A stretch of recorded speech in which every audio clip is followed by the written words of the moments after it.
Hi friends, ఈ వీడియోలో August 5, 2024కి సంబంధించిన కరెంట్ అఫైర్స్ వివరాలు చూసుకుందాం. సో ఫ్రెండ్స్, మీ కొరకు సమయాన్ని కేటాయించి ప్రతిరోజు కూడా కరెంట్ అఫైర్స్ నోట్స్ని తయారు చేసి మీకు అందిస్తున్నాను. సో నా కష్టానికి ప్రతిఫలంగా మీ నుంచి ఒక లైక్ని నేను ఎక్స్పెక్ట్ చేస్తున్నాను.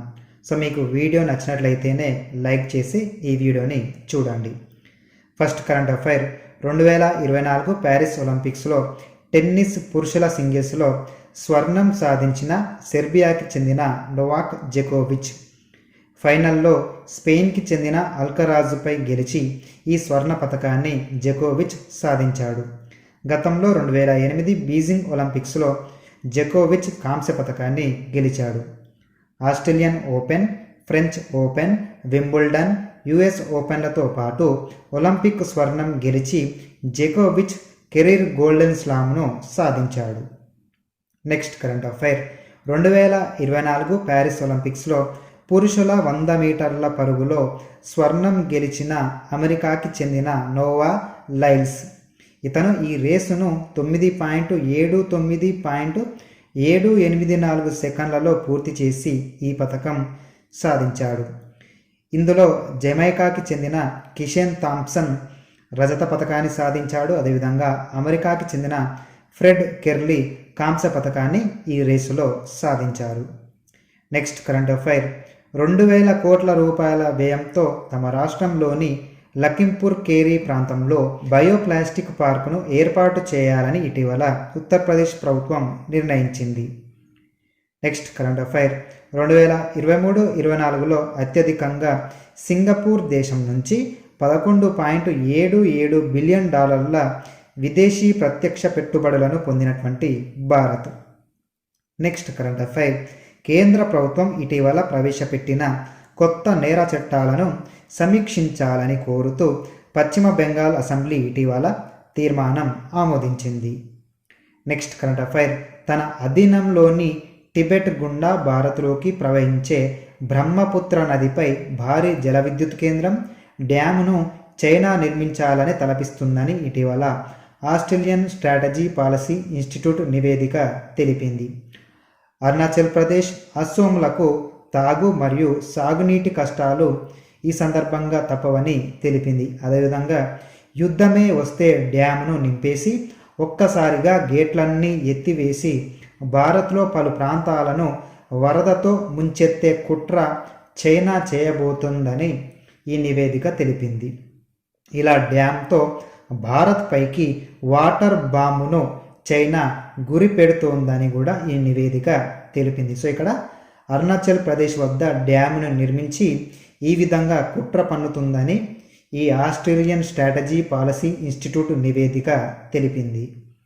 నెక్స్ట్ కరెంట్ అఫైర్, 2023-24లో ఐటీ ఎగుమతుల విలువ 2,68,233 కోట్ల రూపాయలకు చేరినట్లు ఇటీవల తెలంగాణ ప్రభుత్వం వెల్లడించింది. 2022-23తో పోల్చితే ప్రస్తుతం 11.2% పెరిగిందని తెలంగాణ తెలిపింది. ఈ విషయంలో అంటే ఈ ఐటీ ఎగుమతుల విలువ విషయంలో జాతీయ స్థాయి వృద్ధి రేటు 3.3% ఉంటే తెలంగాణలో మాత్రం 11.2% పెరిగిందని తెలంగాణ ప్రభుత్వం తెలిపింది. 2014-15లో ఈ విలువ అంటే ఈ ఐటీ ఎగుమతుల విలువ 66,276 కోట్ల రూపాయలు ఉంటే 2022-23లో ఈ ఐటీ ఎగుమతుల విలువ 2,41,275 కోట్ల రూపాయలుగా ఉన్నట్లు కూడా తెలిపింది. 2025 మార్చి నాటికి 11 లక్షల మంది ఉపాధి పొందాలని, ఐటీ ఎగుమతుల విలువ 3.5 లక్షల కోట్ల రూపాయలకు చేర్చాలని తెలంగాణ లక్ష్యంగా పెట్టుకున్నట్లు ప్రకటించింది. 2023-24కి ఐటీ మరియు ఐటీ ఆధారిత పరిశ్రమల్లో పనిచేస్తున్న ఉద్యోగుల సంఖ్య 9.46 లక్షలకు చేరినట్లు కూడా తెలంగాణ ప్రభుత్వం తెలిపింది. నెక్స్ట్ కరెంట్ అఫైర్, ఆగస్టు 5, 2024 నుంచి ఆగస్టు 9, 2024 వరకు స్వచ్ఛదనం పచ్చదనం అనే పేరుతో కార్యక్రమాన్ని నిర్వహిస్తున్న తెలంగాణ ప్రభుత్వం. పారిశుద్ధ్య నిర్వహణ, పర్యావరణ పరిరక్షణే ధ్యేయంగా ఈ కార్యక్రమాన్ని తెలంగాణ ప్రభుత్వం నిర్వహిస్తోంది.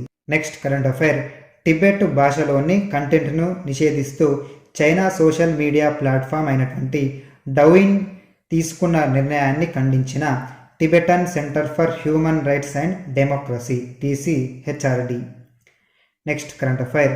విద్యలో సాంకేతికత వినియోగం పేరుతో నివేదిక విడుదల చేసిన global education monitoring GEM smart phone వినియోగం విద్యార్థులపై దుష్ప్రభావం చూపిస్తోందని ఈ నివేదిక వెల్లడించింది. అంటే విద్యార్థుల చదువుపై దుష్ప్రభావం అనేది ఈ స్మార్ట్ ఫోన్ వినియోగం అనేది చూపుతుందని నివేదిక వెల్లడించింది.